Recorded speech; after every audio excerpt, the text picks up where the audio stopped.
I'm Debbie Godfrey. Welcome to the Positive Parenting Pep Talks podcast.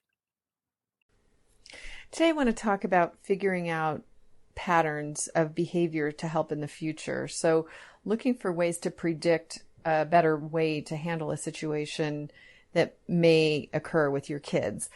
Because often we get into situations that we don't like how we deal with it, but we don't know what to do instead, and we get frustrated, and then we might criticize ourselves or beat ourselves up, where it might be better to just look at what we did, try to make a different plan for the future. And if you plan something out, then next time it happens, chances are you'll be able to do something differently. And I'll just take an example of when my son was little. He was in a phase of calling me names, and it was very irritating. So the first thing I'm going to ask myself when that's going on is, what are our fights usually about? Well, it's him calling me names. We get in fights when he's calling me names. The second question is, what is the pattern? Consider when the fights start, if there's other people around or whatever. And I think it tended to happen when he was bored, like he didn't have anything to do and I was busy with something. So if I'm distracted and busy and he's bored, that's when he tended to call me names. Next question you want to ask yourself is, how do I usually end the conflicts? Well, he would call me names and I would get upset and maybe yell at him or tell him, that's not okay. And then he'd do it more. And it would just usually escalate to something unpleasant if I don't, try to figure out something to do instead. How do I usually feel at the end of a conflict like this? Well, not very good, especially if I've yelled. I remember when I first took this class, my son was, I think he was 9 months old when I took the class the first time. And then he didn't, after I took the class, I didn't yell. The class saved me from yelling. And it was like, I think it was 7 or 8 months after I took the class, and I can't even remember what happened. Something happened and I yelled at him, and he actually put his little hands over his ears like he was in pain. And it was just so shocking to me, the effect that my yelling had on him, that it really motivated me to continue to work to try not to yell, to keep looking at the tools and figuring out alternatives of what to do instead. So I feel terrible when I yell. How do my children feel? Well, obviously they're in pain and they hurt if I'm yelling or being mean.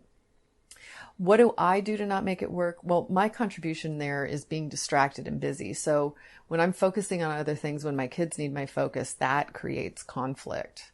What do I want my children to feel in the end? Well, I'd like them to feel responsible and respectful. And if they've done something wrong, I'd like them to feel bad, but yet still have self-esteem and know that they can make mistakes and then fix them. What might be my hidden agenda?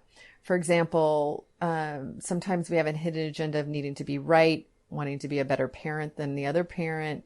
There's things that are kind of in the lurking unconscious of our minds that causes us to be kind of crazy parents sometimes, where we just do stuff we wouldn't normally do.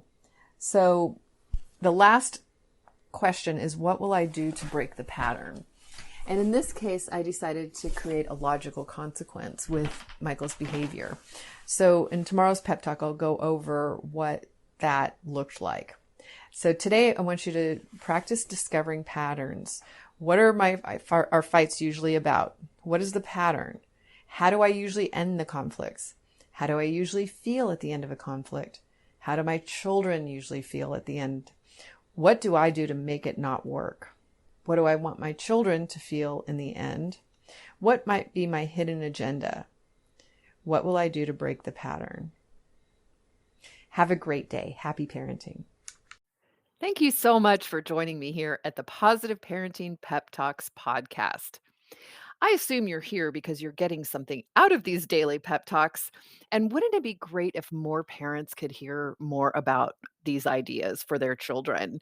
And you can help me in a great way by liking the episodes, by sharing them on your social media, and especially by providing a review on your platform of choice.